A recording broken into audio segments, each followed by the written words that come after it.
Ipinakita sa akin ni Crystal ang isa sa basic moves na ginagawa nila sa loob ng wrestling ring.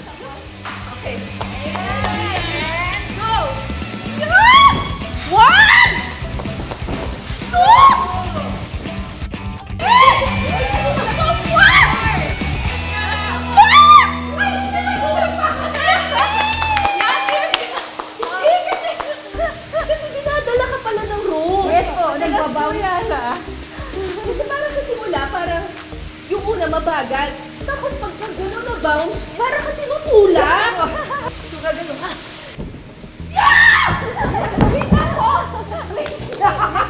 Parang May hawak.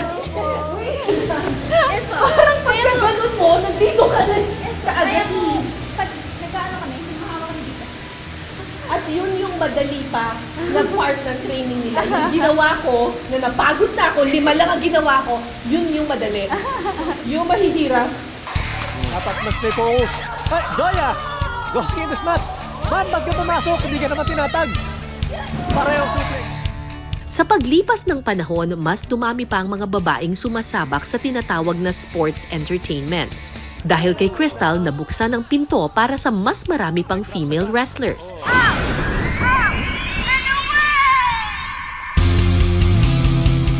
Isa na rito ang female do-it-yourself superhero ng Philippine wrestling scene na si Super P. Bakit mo pinasok ang wrestling? Same po with Crystal. Mahilig din po talaga ako sa wrestling ever since I was a kid. So from the video games na nilalaro ko with my cousins to actually watching po wrestling on TV nung 10 years old pa lang ako. In fact, sinabi ko na po talaga sa nanay ko at the time, ma, gusto kong maging wrestler paglaki. Tapos, Ano syempre, sabi ng nanay mo? syempre, hindi po niya sineseryoso kasi at Oo. the time, Oo. it seemed impossible. Kasi at the time po, wala pa namang local wrestling, wala pa naman pong Philippine Wrestling Revolution. Oo. So, at the time, hindi po talaga sineseryoso kahit ng mga kaklase ko, ng mga friends ko, parang, that's just a phase.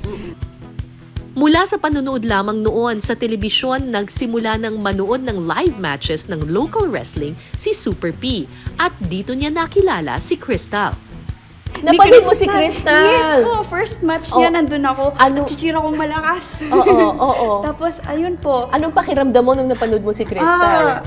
Sobrang exciting. Kasi, ayan na po, at the time, siya lang po yung babae. Before that, puro lalaki lang po yung local wrestlers natin. Nung nag-debut po si Crystal, kaya ang lakas ng hiyaw ko, kasi parang naisip ko, pwede na ang mga babae dito. Meron na kaming susundan na leader, kumbaga. So, kaya po, kaya po after that, actually, nilapitan ko po hindi ko alam kung natatandaan niya. I do. Pero nilapitan ko po siya at sinabi ko sa kanya na gusto kong mag-training, gusto ko po sumali. Pero tulad ni Crystal, marami ring pagsubok ang pinagdaanan ni Super P bago niya napasok ang mundo ng Philippine wrestling. Kinailangan niya raw munang maging physically and mentally fit bago maging ganap na female wrestler. What do you mean hindi ka pa physically and mentally fit? At the time po, I really had no sports experience. Ako po yung tipong tumatakas sa PE. Okay, okay. Gumagawa ng mga excuse ganyan. So hindi po talaga ako physically active Oo. at the time, and I Oo. was overweight. For Oh, my really? size. Yes po. Okay. Tapos, mentally din po, I was having mental health struggles also. So, I wasn't also mentally ready for going into wrestling. Kasi po sa wrestling, it's not just about, being physically fit, but Yes. also mentally ready for enduring the hardships that come with wrestling. Yun po.